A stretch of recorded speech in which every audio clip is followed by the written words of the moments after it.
अब हम आते हैं चैप्टर के सबसे इंपॉर्टेंट टॉपिक पर, जो है कॉलीगेटिव प्रॉपर्टीज़। ये हमने पहले भी रिवाइज किया हुआ है कि ये वो प्रॉपर्टीज़ होती हैं जो सिर्फ नंबर ऑफ सॉल्यूट पार्टिकल्स पर डिपेंडेंट होती हैं। किस पर डिपेंड होती हैं ये? Number of solute particles. Particles की टाइप इंपॉर्टेंट नहीं है, सिर्फ पार्टिकल्स की क्वांटिटी इंपॉर्टेंट होती है। 4 कॉलीगेटिव प्रॉपर्टीज हम पढ़ चुके हैं: relative lowering of vapour pressure, elevation of boiling point, depression of freezing point, osmotic pressure. सबसे important rule, colligative properties particles को काउंट करती है, मॉलिक्यूल्स को नहीं। अब यहाँ पे एक नया कॉन्सेप्ट पढ़ेंगे, दैट इज एबनॉर्मल मोलर मास। अब साइंटिस्ट नॉर्मली अज्यूम करते हैं कि 1 मोल सोल्यूट, इसका मतलब है कि 1 मोल पार्टिकल्स। ओके, अब लेकिन कई बार ये एजम्पशन गलत हो जाती है, इसी को बोलते हैं एबनॉर्मल मोलर मास। 1 मोल सोल्यूट जो होता है वो 1 मोल पार्टिकल्स के बराबर नहीं होता है। इसकी डेफिनेशन है, when experimentally determined molar mass is different from the actual molar mass, it is called abnormal molar mass. When experimentally determined molar mass is different from actual molar mass, it is called abnormal molar mass। अब reason क्या होता है? Reason 2 है इसमें, एक है dissociation, दूसरा है एसोसिएशन। Dissociation and association. अब डिसोसिएशन का मतलब होता है टूट जाना। फॉर एग्जाम्पल, जैसे हम एग्जाम्पल लेते हैं KCl की, पोटेशियम क्लोराइड। इसको जब ये डिसोसिएट होता है तो इसके 2 आयंस बनते हैं, K+ और Cl नेगेटिव। अब समझ लो, पहले हमारे पास एक ही पार्टिकल था KCl का, बाद में 2 पार्टिकल्स बन गए K+ और Cl negative. Result, particles increase हो गए, मतलब नंबर ऑफ पार्टिकल्स इंक्रीज हो गए। इसका मतलब effect on solution will be more, तो कॉलीगेटिव प्रॉपर्टी भी इंक्रीज कर जाएगी। दैट मीन्स अगर नंबर ऑफ पार्टिकल्स इंक्रीज होंगे तो कॉलीगेटिव प्रॉपर्टी भी इंक्रीज हो जाएगी। और मोलर मास पर इसका क्या इफेक्ट होगा? जो ऑब्जर्व्ड मोलर मास है वो कम हो जाता है। Next is association. इसका मतलब है जुड़ जाना। जैसे हम लेते हैं 2 molecules of acetic acid, right. यहाँ पे 2 मॉलिक्यूल्स आपस में एक नया मॉलिक्यूल बना देते हैं। आप समझते हैं 2 पार्टिकल, स्टार्टिंग में हमारे पास 2 पार्टिकल से, बाद में हमारे पास एक ही पार्टिकल बन गया। अब रिजल्ट, पार्टिकल्स डिक्रीज हो गए। पार्टिकल्स डिक्रीज हो गए, कम पार्टिकल हैं, effect on solution is less, तो कॉलीगेटिव प्रॉपर्टी भी डिक्रीज हो जाएगी। अब मोलर मास पर इसका क्या इफेक्ट होगा? ऑब्जर्व्ड जो मोलर मास होगा वो बढ़ जाएगा। यहाँ पे क्या होगा? पार्टिकल्स इंक्रीज हो गए हैं, पार्टिकल्स इंक्रीज हो गए, कॉलीगेटिव प्रॉपर्टी वो भी इंक्रीज हो गई। उससे क्या हुआ? जो मोलर मास था वो कम हो गया, it becomes less।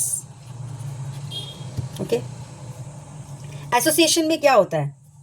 यहाँ पे 2 पार्टिकल से एक पार्टिकल बन गया, पार्टिकल्स डिक्रीज हो गए, particles decreases.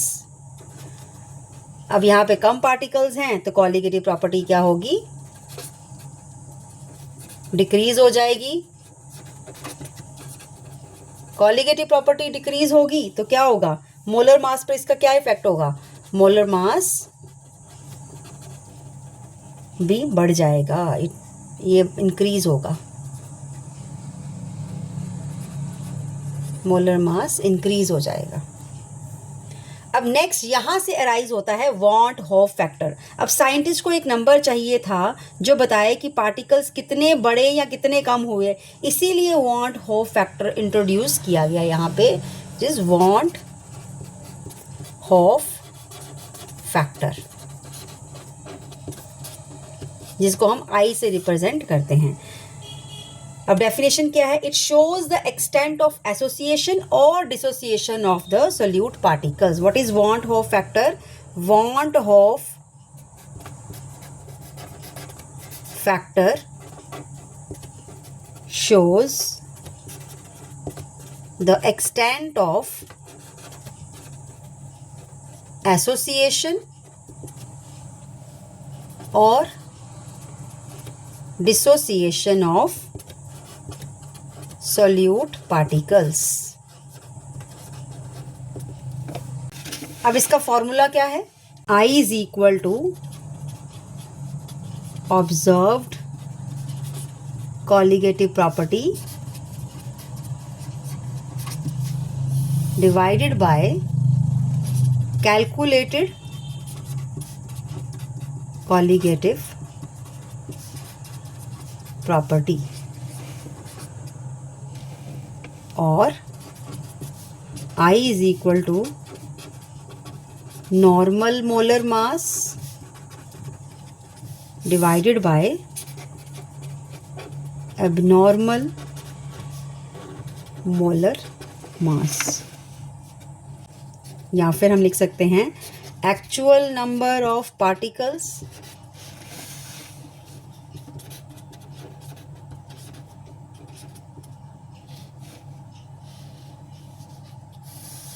divided by expected number of particles. Value of I, that is always equal to 1 where there is no association and no dissociation. Example है इसकी यूरिया एंड ग्लूकोज. आई की value हमेशा 1 से ज़्यादा होगी dissociation के केस में. Example KCl. यहाँ 1 पार्टिकल से कितने पार्टिकल्स बन जाते हैं? 2 पार्टिकल्स बन जाते हैं. 1 पार्टिकल्स से 2 पार्टिकल्स बनते हैं. Therefore, I is greater than 1. अब I is less than 1 in case of association.